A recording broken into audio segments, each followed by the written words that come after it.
Previously on Toxicity, Monica and Jason barely escaped the chaos, only to find her and the boys' lives dumped out on the lawn.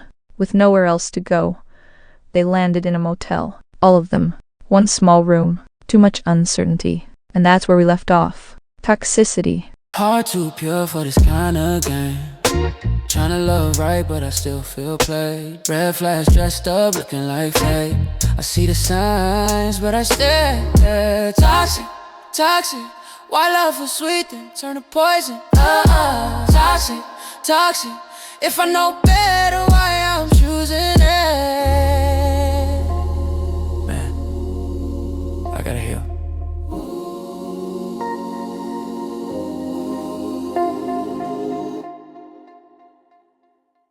Life in the motel wasn't easy, but somehow they were managing. Jason kept doing odd jobs, cutting grass, fixing what he could, still grinding. At the same time, he stayed enrolled in building maintenance school, trying to better himself, trying to keep moving forward.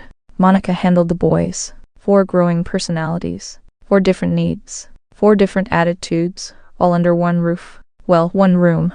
At first, they told themselves it was temporary, just a short stop until things got better. But when you're living that close, with stress, money problems, and emotions already running high, it doesn't take much for cracks to start showing.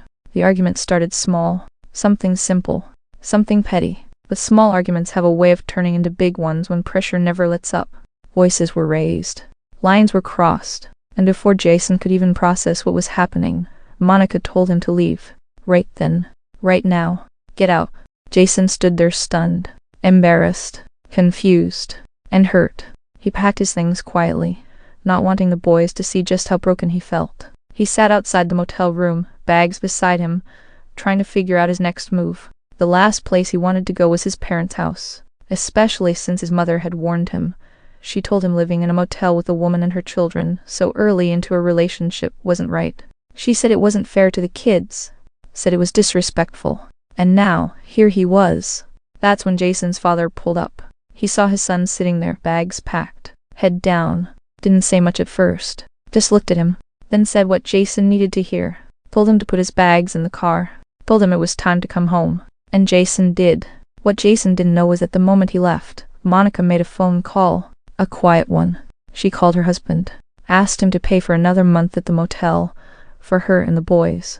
No arguments. No drama.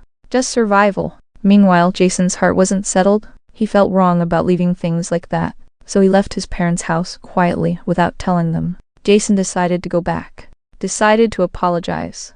Decided to try and make things right. But when he walked up to the motel, he saw something that stopped him cold.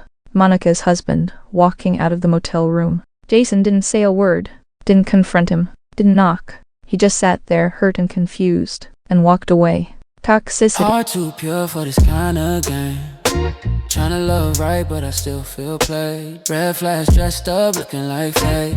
I see the signs, but I stare. Toxic, toxic. Why love was sweet, then turn to poison? Toxic, toxic. If I know better,